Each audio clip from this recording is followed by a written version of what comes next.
আমি অষ্টম শ্রেণীর একজন শিক্ষার্থী।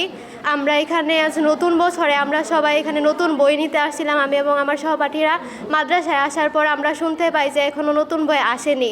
তাই আমরা অনেক দুঃখিত। আমরা বই নিতে আসছিলাম, অনেক আনন্দ নিয়ে আমরা বই পাই নাই, তাই আমাদের বই ছাড়াই বাসায় ফিরতে হচ্ছে। আমরা শুনতেছি যে বই আবার আসবে, নতুন বই। আশা করা যায় আমরা খুব শীঘ্রই আমরা নতুন বই পাবো। আনন্দ নিয়ে আসছিলাম, এখন আমাদের কষ্ট নিয়ে যেতে হবে।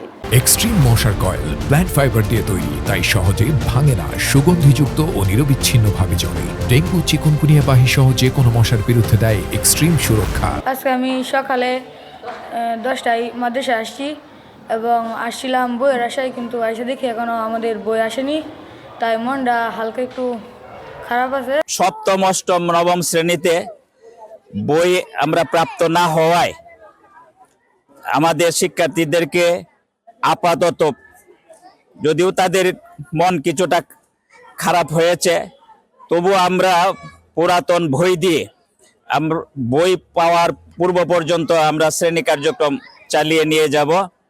আর আমরা প্রত্যাশা করছি অতি দ্রুত বইগুলো আমরা পেয়ে যাব। আজকে সকালবেলা আমরা এখানে এসে দেখতে পেলাম যে সমাবেশ ক্লাসের মাধ্যমে এই মাদ্রাসায় সকল বই বিতরণ করা হচ্ছে। তো সেখানে আমাদের মাধ্যমিক স্তরে সকল বই আমরা পেয়েছি, কিন্তু মাদ্রাসার দাখিল স্তরে আমাদের কিছু বই এখনো পৌঁছে নাই। সেখানে আমাদের চাহিদা ছিল 60,985, তার মধ্যে আমরা 4,550টি বই পেয়েছি শুধুমাত্র ষষ্ঠ শ্রেণীর।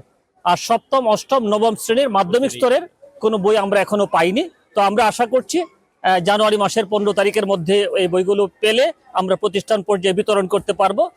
তার পরবর্তীতে প্রতিষ্ঠান সমূহ ছাত্রছাত্রীদের মাঝে বিতরণ করবে।